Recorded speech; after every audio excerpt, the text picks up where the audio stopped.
Os pontos de Fernando Lima. Boa noite, rádio ouvintes e telespectadores. Cá estamos nós para mais um Pontos de Fernando Lima. Sexta sim, encontramos aqui na Rádio Savana 100.2. É um programa que também pode ouvir em diferido nesta rádio aos sábados às 12, domingo às 21 horas, mas também pode ver na televisão independente de Moçambique aos domingos, terças e quintas-feiras às 21 horas. E é um programa também que pode baixar no YouTube. Boa noite, Fernando Lima, num programa em que vamos discutir o fim de um capítulo desta longa metragem das dívidas ocultas.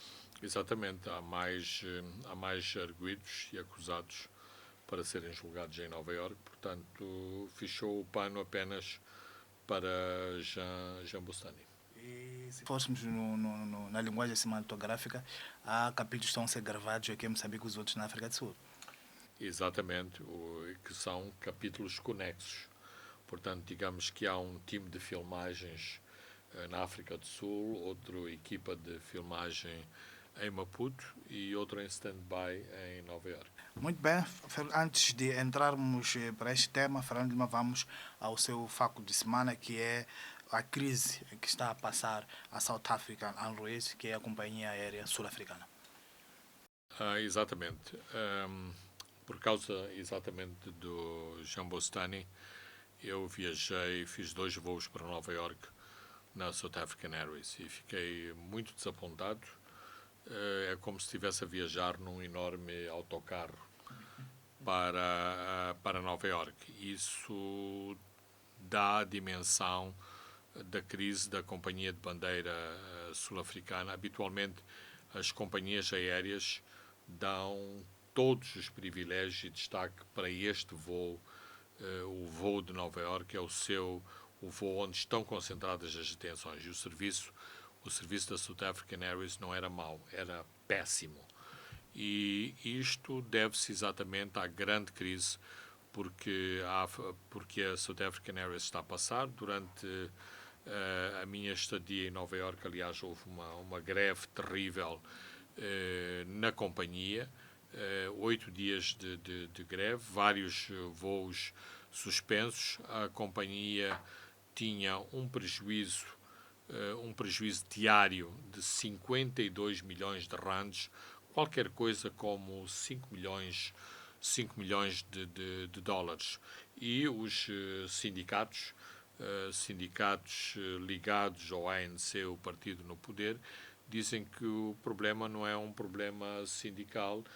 Se a companhia tem problemas, são problemas de gestão e os sindicatos não estão na gestão da companhia. De qualquer modo, o governo, porque no fim do dia é o governo que dá as respostas a estas questões, teve que aceder às demandas dos sindicatos, nomeadamente não fazer cortes na força de trabalho e ainda aceitar, numa companhia altamente deficitária e que tem drenado bilhões de rands nos últimos 11 anos, teve que aceitar um aumento salarial de 5,9%. E recuar no despedimento de quase 900 trabalhadores. Eu não sei as lógicas económicas de uma companhia que dá prejuízo e ainda tem que fazer aumentos salariais, mas aqui em Moçambique a lógica é exatamente a mesma. Eu acho que na nossa companhia de bandeira os trabalhadores devem disputar todas as manhãs quem são os eleitos que vão viajar, porque também temos um rácio de 900, aliás, não é um rácio, Temos cerca de 900 trabalhadores. A dimensão real, 900 trabalhadores para quatro aviões. É só os nossos ouvintes e telespectadores fazerem as contas quantos trabalhadores existem para pôr o avião no ar, mas se formos para o jornal oficioso, temos 400 trabalhadores para porem um jornal diário de sensivelmente 8 páginas de leitura. podemos continuar noutras companhias estatais e paraestatais para se ver o regabof que vai por estas companhias. De qualquer forma, parece-me que esta é a última tentativa de tentar salvar a South African Airways antes de pôr todos os aviões no chão e declarar falência à companhia. Ou seja, esta semana também o governo de Cyril Ramaphosa disse que o governo não ia resgatar a companhia, portanto ela está tecnicamente num termo que acho que não existe aqui em Moçambique, mas é em resgate voluntário. Significa que pelos seus próprios meios deve encontrar formas de se viabilizar. De qualquer forma, mesmo na situação de resgate voluntário, o governo aceitou, a título excepcional, injetar mais de 300 milhões de dólares para se pagarem salários de novembro. Os salários de novembro ainda não foram pagos e a ideia é manter a companhia a flutuar até março do próximo ano. Porquê que eu trouxe o exemplo da South African Airways? E é também importante de realçar que o problema da South African Airways não é um problema da África do Sul, de Moçambique. Temos um país que nos é próximo, Portugal. A TAP tem sistematicamente dado prejuízo e, na minha visão, dá prejuízo exatamente porque os seus vínculos ao governo, os seus vínculos ao Estado têm exatamente este efeito pernicioso. A South African Airways, que goza de todos os privilégios da parte leonina que a South African Airways tem no mercado da aviação civil em África, mesmo assim consegue dar prejuízo nos últimos 11 anos. E dá prejuízo porquê? Porque em vez de ter gestões competentes no topo da companhia, são sempre os comissários políticos, os familiares e amigos dos presidentes que chegam aos conselhos de administração da South African Airways, como chegam ao conselho de administração da Eskom, a elétrica sul-africana, que também está numa profundíssima crise. Portanto, isto devia ser uma forma, uma maneira de as nossas nomenclaturas refletirem no efeito pernicioso que têm sobre as economias dos seus próprios países, sobre as empresas, sobre os trabalhadores, porque, no fim do dia, estes trabalhadores da South African Airways vão acabar por ser despedidos. E são os contribuintes sul-africanos que vão pagar as indemnizações, que estão já a pagar o resgate da companhia aérea. A boa notícia é, primeiro, porque o ministro das empresas públicas da África do Sul é um daqueles ministros odiados pelos setores militantes do ANC. E neste caso ele fala de reestruturações radicais. Absolutamente. E um dos compromissos radicais para o tal resgate voluntário da South African Airways e que faz parte das convicções de Prabhan Gordhan, que é o ministro das Empresas Públicas, anterior ministro das Finanças da África do Sul, é que não só ele tem competência para nomear o novo gestor da South African Airways e este gestor será um gestor independente, ou seja, os critérios que deve utilizar para gerir a South African Airways não são os critérios do ANC,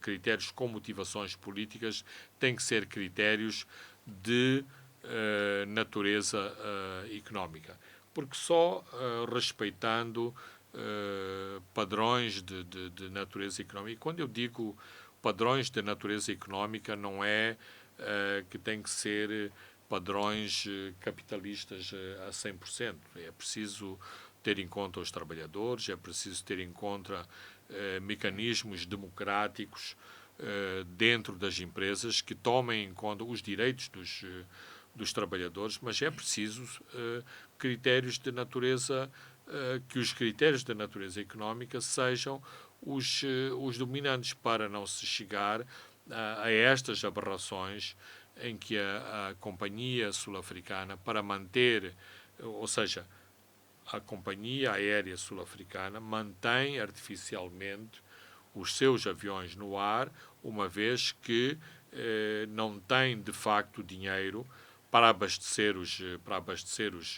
os aviões, para fazer as manutenções, tem milhões e milhões de rands de dívidas com os fornecedores da companhia. Portanto, isto deve ser uma reflexão profunda para os governos da nossa região, para os partidos políticos, que são eles que incentivam este tipo de situações anómalas e de tragédia dentro das empresas públicas da África Austral, nomeadamente de Moçambique e da África do E Sul. uma das saídas é o corte de algumas rotas.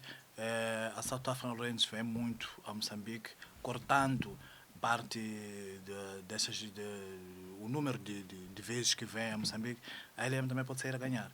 A LAM presumo que está a seguir atentamente a evolução da situação da South African Airways, porque de facto pode ser chamada a preencher algum vazio que seja criado na rota Maputo-Joanesburgo. O que eu duvido, porque sendo uma rota muito frequentada, ou as taxas de ocupação destes voos são bastante elevadas, portanto, uma companhia que precisa de receitas para fazer a sua recuperação não vai abrir mão dos seus voos mais rentáveis. A mesma coisa se passaria ou se está a passar em relação à LAM.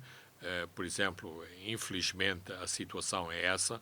O voo de Lixinga continua a não ser um voo rentável. E eu sei que a LAM já sugeriu várias vezes ao governo que comece a subsidiar esse voo, porque aquele voo dá prejuízo. E o governo, como sempre, assobia para o ar e faz de conta que esse não é um serviço social do Estado, um voo social. O Estado tem que prestar serviços sociais e, portanto, em nome da unidade nacional, temos que ter a nossa companhia aérea a dar prejuízo. Não é só no voo de Lixinga, mas o voo de Lixinga é o exemplo mais acabado. Como sabemos que a linha férrea Coamba-Lixinga é uma linha altamente subsidiada, sobretudo no que toca a transportes de passageiros, e, portanto, aqui põem-se opções muito claras para o governo. Se quer subsidiar ou se quer fazer transporte social, tem que subsidiar as empresas. Os caminhos de ferro, em princípio, não têm a vocação para fazer, no caso vertente de Lixinga, não são os caminhos de ferro, é o corredor de CDN que faz este transporte. Mas sabemos que outro transporte ferroviário é altamente subsidiado e, tanto quanto eu sei, não é o Estado que subsidia, é a empresa dos caminhos de ferro que subsidia. Portanto, estas tragédias, esta interferência permanente política na gestão das empresas públicas, em vez de ser um benefício, é uma tragédia para as empresas, para os seus trabalhadores e também para os seus gestores, porque ficam com os seus CVs manchados, porque uma empresa falida é sempre uma empresa falida. Há gestores em Moçambique que têm várias páginas dos seus CVs com empresas ou que faliram nas suas mãos ou que já antes estavam falidas. Muito bem, Fernando Lima, vamos agora ao nosso primeiro tema que elencamos para este programa, que é o julgamento de Nova York. Já se escreveu muito, já se debateu também muito depois de Gian Bustani ter sido declarado não culpado, mas agora vamos analisar para os nossos ouvintes da Rádio Savana 100.2. O não culpado foi a decisão do júri de Nova York sobre Gian Bustani, que era acusado de 3 crimes, nomeadamente conspiração para defraudar investidores, conspiração para cometer fraude por meios eletrônicos e conspiração para lavagem de dinheiro. Isto, Fernando Lima, deixou surpreendido e em choque muitos setores pelo facto de, em tribunal, ter-se produzido evidências suficientes para implicar o executivo da Previvest. Fernando Lima, Bustani beneficiou-se muito do modelo de júri norte-americano, ou para si quais foram os elementos que foram determinantes para este não culpado? Bem, eu penso que o modelo de tribunal de júri tem exatamente esta implicação de surpreender a opinião pública. Não, neste caso, a opinião pública moçambicana, que seguiu atentamente o julgamento, mas estou certo que nos Estados Unidos, os setores que seguiram o julgamento não deixam de ficar surpreendidos. Eu li a grande imprensa norte-americana, portanto a imprensa sobretudo de caráter económico, onde é possível sentir da surpresa desta decisão, porque não foi apenas evidência suficiente. O tribunal foi bombardeado com evidências de ilícitos cometidos por Gian Bustani, pelos seus colaboradores e pela própria empresa que lhe dá emprego, a Privinvest. Ele foi declarado não culpado por uma razão muito, muito simples. Porque para os jurados não estava claro, não era seguro que a jurisdição norte-americana se aplicava àqueles crimes, se aplicava àquelas situações. E aquela nota que eles enviam no dia 22 de novembro era demonstrativo desta confusão. Absolutamente. Eles mandam uma nota ao juiz, exatamente, pedindo a definição de local. Portanto, o local significa o local onde os crimes foram cometidos e se isso teria implicações na libertação da pessoa em causa. Portanto, dando claramente também uma indicação que este era um dos temas que estava em debate entre os jurados. Portanto, não há dúvida para ninguém, para todos os intervenientes no processo do Tribunal de Brooklyn, que muitos ilícitos foram cometidos. A questão é, esses ilícitos, para o júri, não passaram pelos Estados Unidos. Portanto, o Sr. Bustani pode ser julgado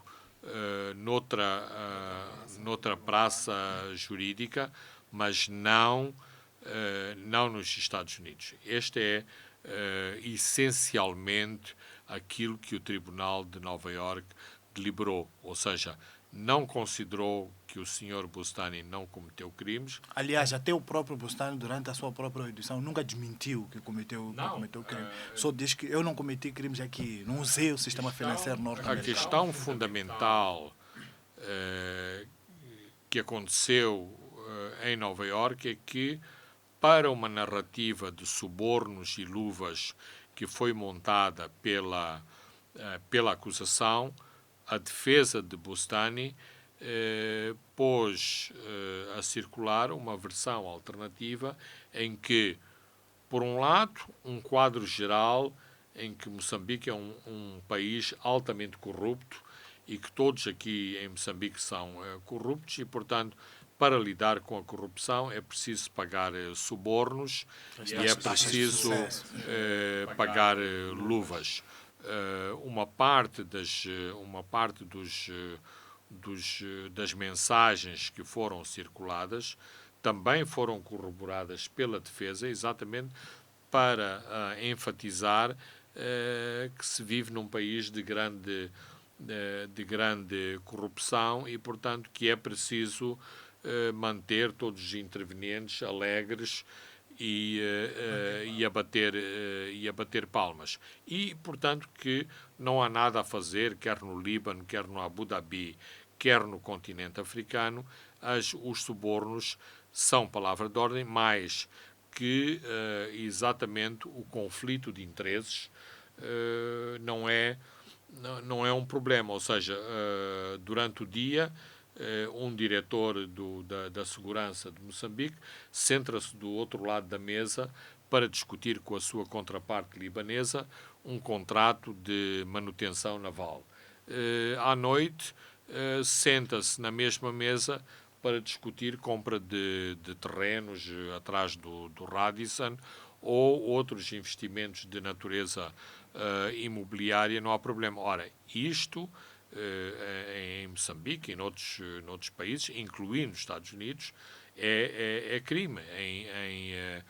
Em Moçambique foi considerado crime o facto do Sr. António Munguambe, que era na altura ministro dos Transportes, ter solicitado a um seu subordinado uma propina para ajudar os filhos na escola na África do Sul e ainda ter à sua disposição um carro de afetação pessoal também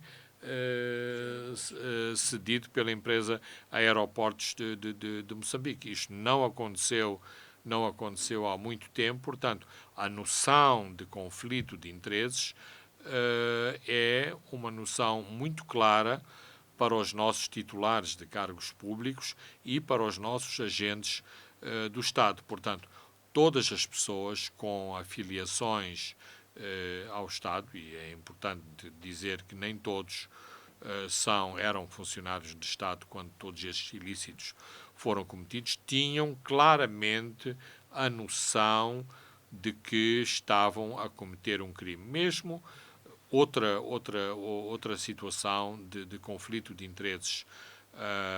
A senhora Isaltina Lucas, que participou nos pareceres em relação aos contratos e às garantias da Proíndicos e da Ematum, depois é nomeada como administradora não executiva da Ematum, ou seja, pelo seu bom comportamento ou pelo seu bom desempenho com o chapéu de funcionária superior do Ministério das Finanças, a sua recompensa é receber $9.000 mensais como administradora não executiva da atoneira da segurança moçambicana. E também, ainda no decurso do julgamento, Moçambique estava a fechar toda aquela reestruturação da dívida de Matum e depois começou a pagar. Os advogados usaram isto para argumentar que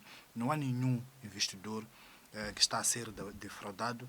Isto também, Fernando Lima, foi chave. Isso levou à convicção de que Moçambique não estava a defraudar ninguém nos Estados Unidos. O juro também, aliado a este facto de os Estados Unidos não era jurisdição para julgar isso, pesou também. Eu tenho dúvidas O juro não tinha competência muito técnica para poder avaliar esse tipo de detalhes. Prefiro esta outra perspectiva, ou seja, não é relevante para um júri com tão baixa capacidade de compreensão sobre assuntos desta... O professor Thomas Asson fala de gente de rua. Aqui corremos sempre o risco de sermos considerados elitistas ao achar que uma pessoa que tem como profissão ser um dos varredores da municipalidade local, que não tem a mesma dignidade de um médico ou de um advogado, porque este é o princípio, eu diria, sagrado e basilar dos tribunais de júri nos Estados Unidos. Todos os cidadãos são chamados a participar no julgamento de outros cidadãos que chegam à barra do tribunal por alguma coisa que fizeram de errado. É por isso que foram levados a tribunal. Portanto, respeitando o princípio de que, para além de normas de natureza técnica, existe um sancionamento social e esse sancionamento social exatamente é aplicado pelos concidadãos. É isto que está por detrás, do Tribunal de Júri, e é por isso que os advogados e os juízes tratam com grande respeito o júri.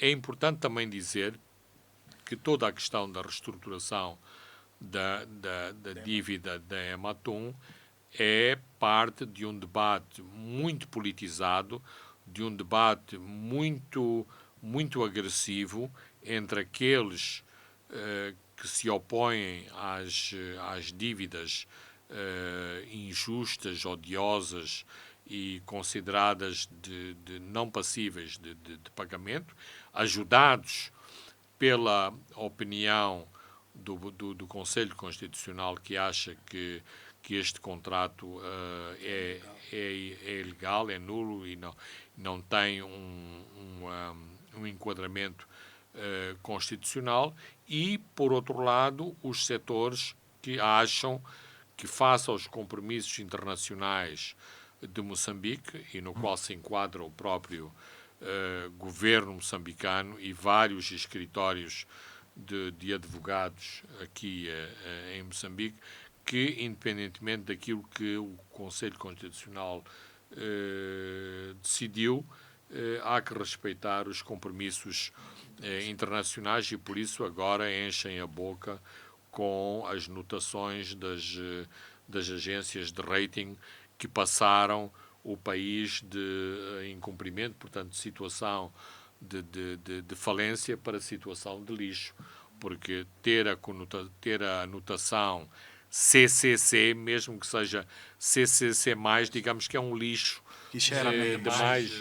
exatamente, com menos cheiro, mas não deixa de ser lixo, porque atrás do CCC há uma definição e há uma hierarquia, e CCC é muito pior do que ser B- ou B+, ou ter conotação A. Muito bem, Fernando Lima, vamos a um brevíssimo intervalo e voltamos já.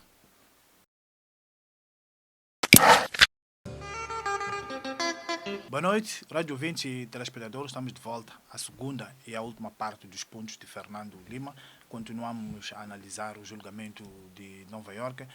Fernando Lima, depois do Jean Bostan, há outros protagonistas que constam do processo norte-americano. Temos a Detalina Subev, o André Pierce e o Surgeon Singh, que eram os executivos do Credit Suisse.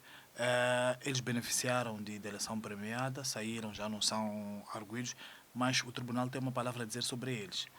O tribunal tem uma palavra, porque eles Porque o facto de declararam-se culpados. culpados. Portanto, e para essa declaração, claro que isto tem atenuantes, e presumo que vai ter atenuantes fortes e substanciais, mas isto foi passível de um acordo em que, inclusivamente, se fala dos anos dos anos de prisão. Imaginando, por exemplo, que eles não tivessem declarado culpados, estivessem sentados como réus, como o Jean Bostan, apanhariam também, no mesmo sentido do júri, que declarou não culpado o Jean Bostan. Sim, exatamente. Seguindo a lógica. Exatamente.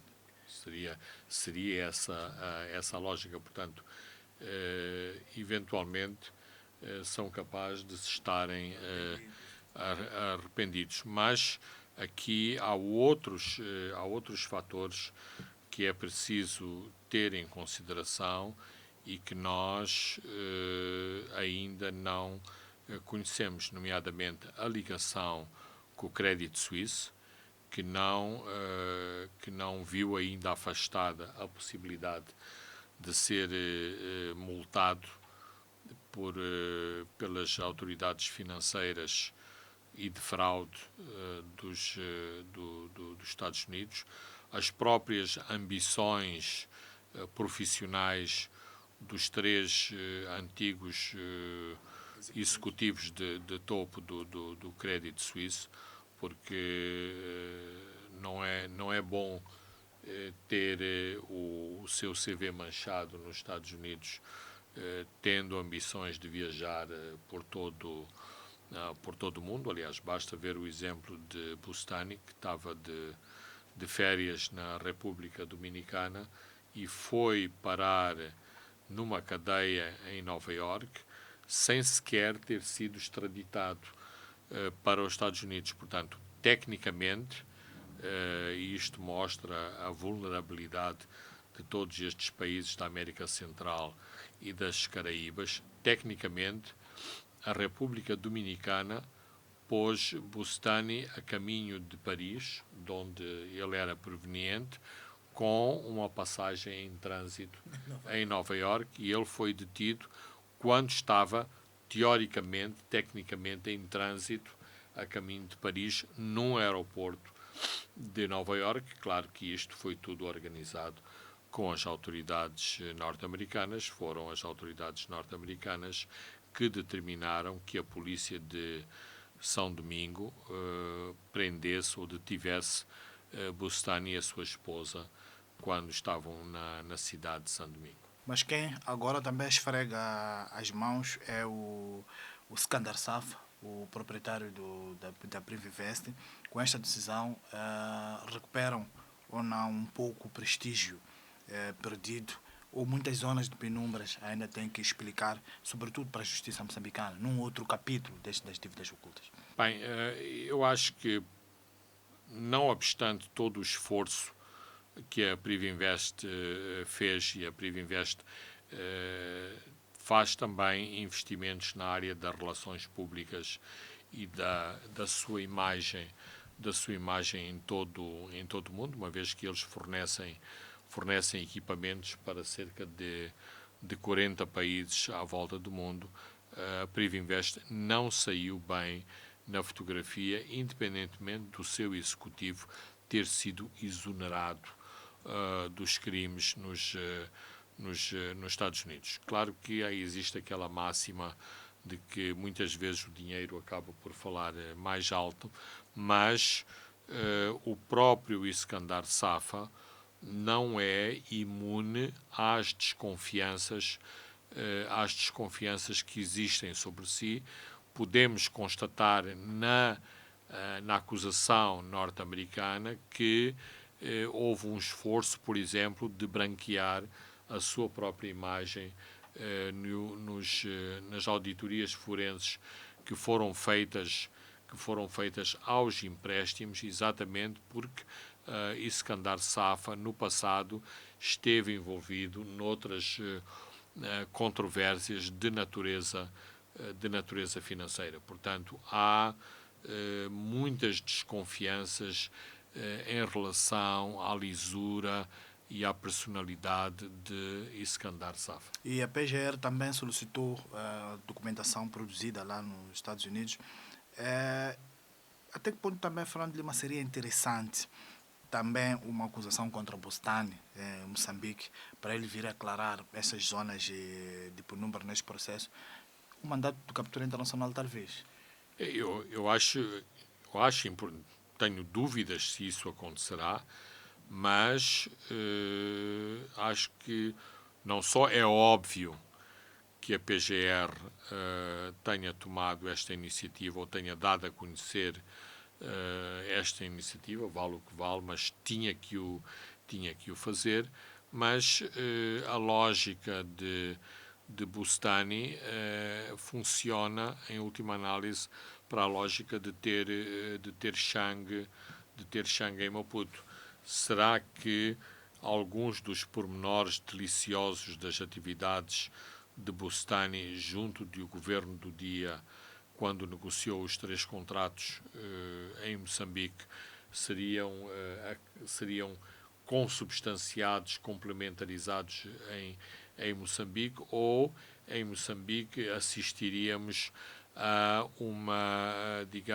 a uma outra versão, exatamente para tentar apagar a má imagem que Bustani patenteou para as pessoas do poder, para a elite moçambicana em Nova Iorque, porque a imagem das elites em Moçambique saiu altamente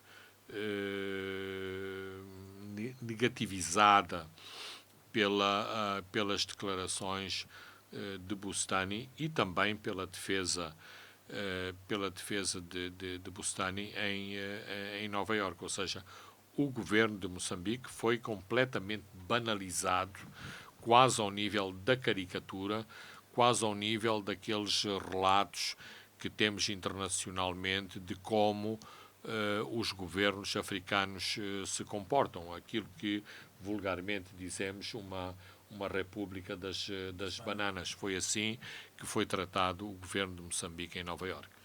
Mas também o CIP deu uma ajudinha e se disponibilizou a entregar todas as transcrições saídas do tribunal. É uma ajuda importante, tendo em conta, por exemplo, que estes documentos são vendidos. Não, é importante sobre dois vetores. O CIP trabalha em boa governação e as transcrições daquilo que se passou em tribunal fazem parte dessa atividade de boa governação, de transparência. Segundo ponto, as transcrições oferecem, neste caso as pessoas que também têm um bom domínio da língua inglesa, oferecem às pessoas a possibilidade, não de tudo que se passa no tribunal, mas de uma parte substancial daquilo que se passa no tribunal, porque, ao contrário daquilo que possa parecer, e há claramente uma tentativa de minimizar o papel dos jornalistas, tipo, se tenho a transcrição, para que preciso do jornalista? Não é verdade. O jornalista, mesmo com as limitações de não poder... São esses os esforços de última hora que assistimos agora. Exato, mas nos Estados Unidos não se podem fazer, não há tomada de imagens nos tribunais. Portanto, os jornalistas que têm que descrever o ambiente na sala do tribunal, as reações dos vários intervenientes no julgamento para o seu público, para além de que muitos dos documentos que são visualizados não são referidos para a transcrição da sessão do tribunal. Portanto, se é mencionado, se aparece o nome da senhora Isaltina Lucas num documento que é mostrado em tribunal, mas se os advogados ou o juiz não pronunciarem o nome da senhora Isaltina Lucas, só aqueles que estão dentro do tribunal a que viram esse nome. Portanto, é importante que se refira que as transcrições não são tudo. Ajudam muito, ajudam as pessoas que querem ter mais informação adicional do julgamento a perceberem-se de muitos dos pormenores, mas... Querem estudar mais o caso. Exato.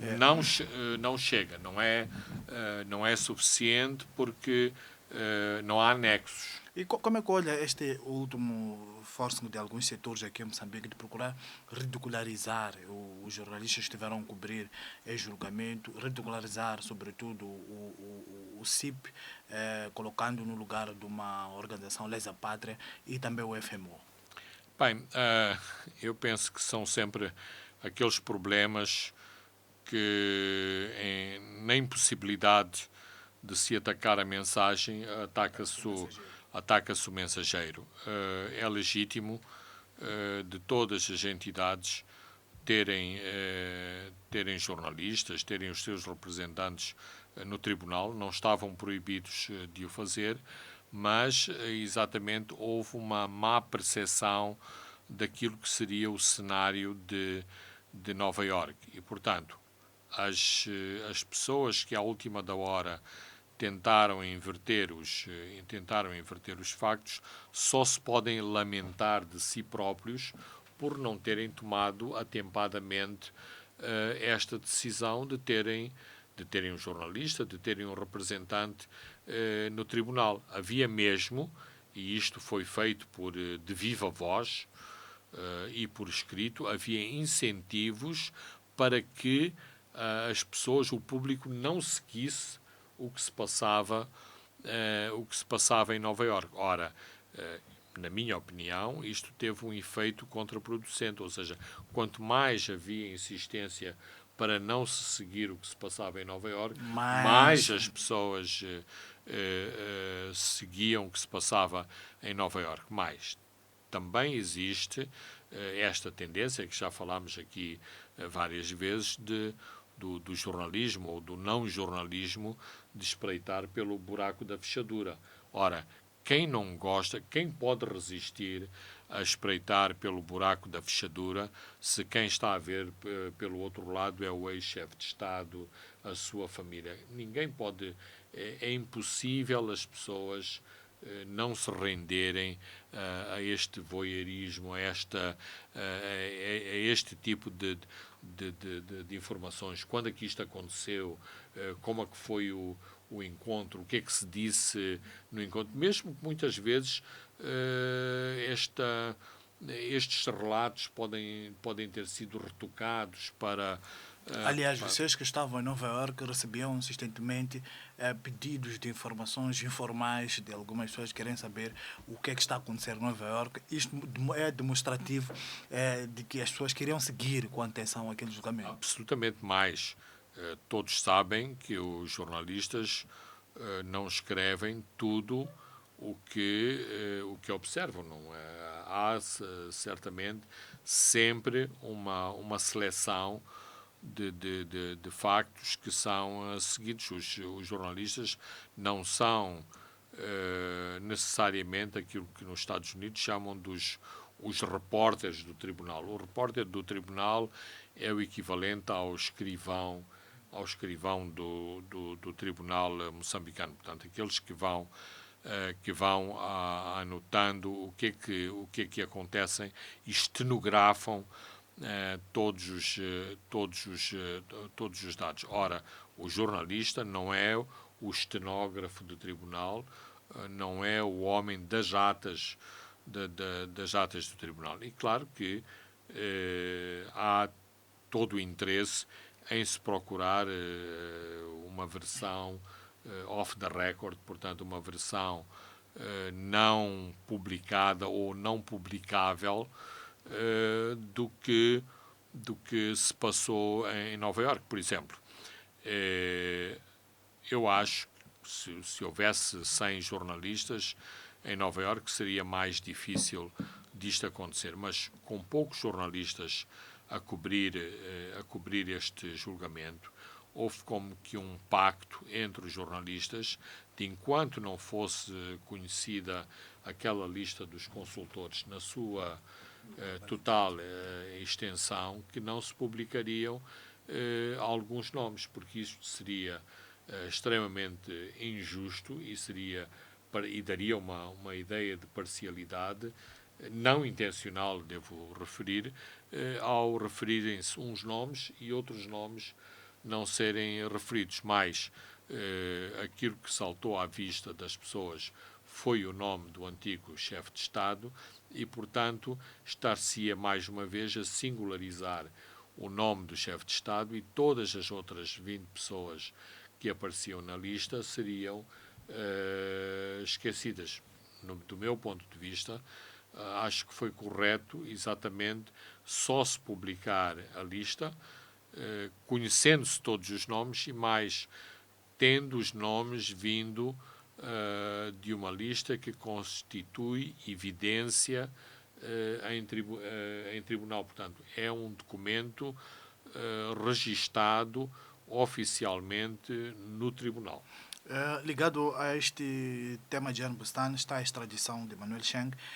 Seria um erro, Fernando Lima, considerar que a absolvição de Jean Bustan implicaria a ilibação de Manuel Chang? Completamente. Aliás, as responsabilidades no processo São diferentes. São diferentes. O ministro Chang, pelo seu cargo, ele é um funcionário do Estado. E Jean Bustan era um intermediário, uma espécie de comerciante naquele aquele processo. E, portanto, trabalha para uma entidade privada. Só a partir daqui há um grande diferencial. Mas o ministro Chang não é propriamente o senhor da manutenção do Ministério. Ele também toma decisões de caráter político à frente do Ministério de que tinha responsabilidade. Portanto, ele é aquilo que se chama um funcionário superior do governo. Portanto, as suas responsabilidades são acrescidas e, até agora, não existe qualquer indicação de que os Estados Unidos vão desistir. Significa que ainda há espaço para se prosseguir nos Estados Unidos com um processo contra Manuel Chang. Outra coisa é público também que a PGR solicitou no Tribunal Supremo para recorrer ao Tribunal Constitucional a extradição de Manuel Chang para Moçambique, mesmo antes da decisão do ministro da Justiça da África do Sul. A PGR, Fernando Lima, também estava a julgar com este julgamento de Brooklyn, tendo em conta que o não culpado decretado a Jean Bustan poderia de alguma forma psicologicamente condicionar a decisão do antigo ministro das Finanças de Moçambique sobre o Manuel Chang.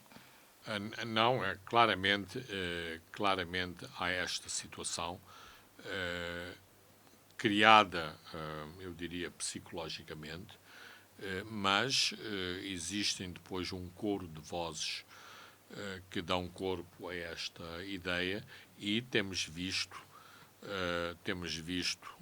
esse coro meio surpreso no momento inicial, ou seja, tomado de surpresa no momento inicial, mas agora bem afinado a utilizar renovadamente argumentos que já foram esgrimidos anteriormente, nomeadamente que só faz sentido Chang ser julgado em Moçambique, que se tivesse sido julgado nos Estados Unidos estaríamos agora a chorar porque estava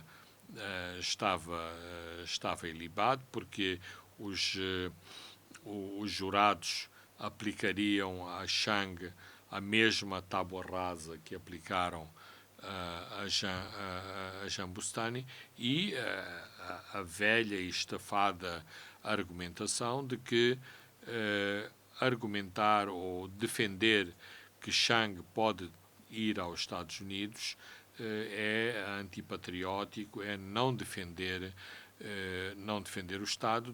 Daí os ataques que têm havido contra o Fórum de Monitoria do Orçamento. Aliás, o Fórum é uma coligação de várias ONGs moçambicanas, não é uma entidade única, e também do CIP. Mas para aqueles que fazem essa defesa e por aquilo que puderam acompanhar do julgamento de Bustani, viram que o Tribunal tentou proceder de forma independente. Aliás, foi tão independente que até uma pessoa que teve tantas evidências de crimes cometidos conseguiu ser declarado não culpado, e o sistema pura e simplesmente aceitou esse veredito esse veredito do júri deste tribunal. Outras expectativas estão nos outros dois conspiradores, que é o António Carlos de Rosário e também Teófilo Nhangumelo. Teófilo Nhangumelo era um lobista, António Carlos de Rosário é um quadro de top do CISI. Também não teria um tratamento diferente que Jean Bostan teve. Eu penso... O Teófilo beneficiaria de eu fui apenas um consultor, ganhei dinheiro por isso, fiz a ligação entre as empresas e o governo, estou livre. Os advogados certamente Vão alinhar, vão estar nessa narrativa. Vão estar nesse diapasão. Aqui também, e falando de advogados, também é importante referenciar o seguinte: a Privinvest gastou rios e rios de dinheiro neste julgamento para isentar Bustani. Tenho dificuldades em visualizar os mesmos montantes a serem utilizados por outros arguidos moçambicanos. Não é que as pessoas envolvidas não tenham o seu dinheiro, porque, aliás, inclusivamente, devido aos dinheiros arrecadados com estas transações, são pessoas com posses, mas não com as posses quase ilimitadas que a Privinvest tem, porque as mais-valias... 1,5 milhões para pagar algumas das testemunhas. Não só, 1,5 milhões para pagar às pessoas durante o julgamento não é nada comparado, por exemplo, com 170 milhões arrecadados em lucro do primeiro contrato com a Proíndicos. Só do primeiro contrato, 170 milhões. Portanto, a Privinvest tem muito mais dinheiro para influenciar muita gente sobre estas situações, incluindo em Moçambique e incluindo em Moçambique atualmente. Este é um tema que tem vários capítulos e outros capítulos vão ser analisados aqui na Rádio Savana 100.2, nos pontos de Fernando Lima, mas vamos fechar Fernando Lima. Quem está numa visita desde segunda-feira no Reino dos Países Baixos é o Sufo Momad, o presidente da Renamo, o líder da oposição. Formalmente, a visita visa buscar parcerias pós-eleitorais, mas a partir de Raia falou dos DDRs, reiterou que os seus homens querem uma integração condigna e a desmobilização é prioridade para a Renamo. Retomou também a necessidade imperiosa de reintegração no CISI. A questão do CISI, Fernando Lima, não foi esquecida, apesar de ter fechado o acordo de paz definitivo.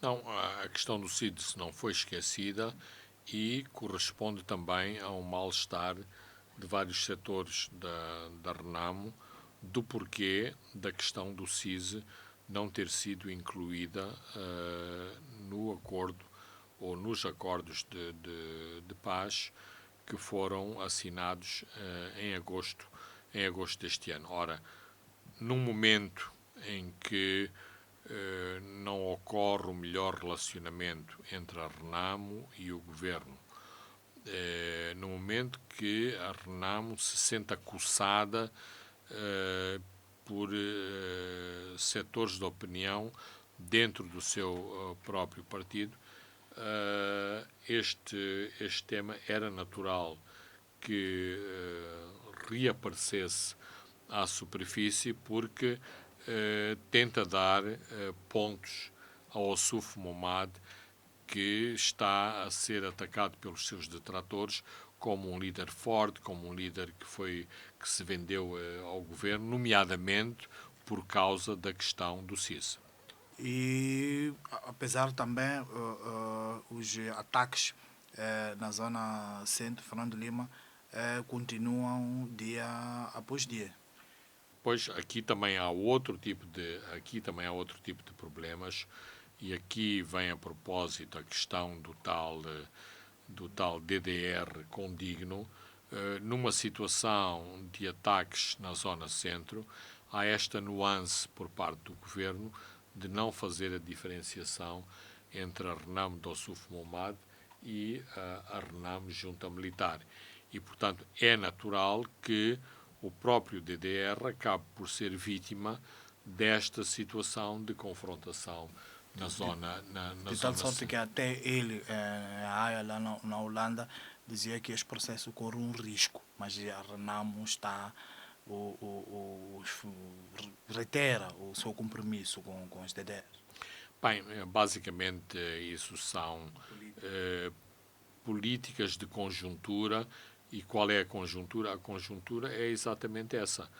Eleições com graves irregularidades, mal-estar na Renamo por causa das irregularidades e por causa do desempenho da Renamo durante as eleições, problemas de legitimação dentro da própria Renamo Dossuf Momad e, portanto, isto está a causar exatamente estes ruídos na comunicação da Renamo e do seu líder, que não está, digamos, nos seus melhores dias. Muito bem, Fernando Lima, chegamos ao fim de mais um programa onde olhamos para este capítulo sobre a grande longa-metragem das dívidas ocultas que decorreu em Nova York e fechou com Gian Bustani, não um culpado. Olhamos também para o processo de extradição de Manuel Chang e fechamos com a visita de Dossuf Momad à Holanda. Eu sou Francisco Carmona, nos vemos de hoje a 7 dias. Boa noite.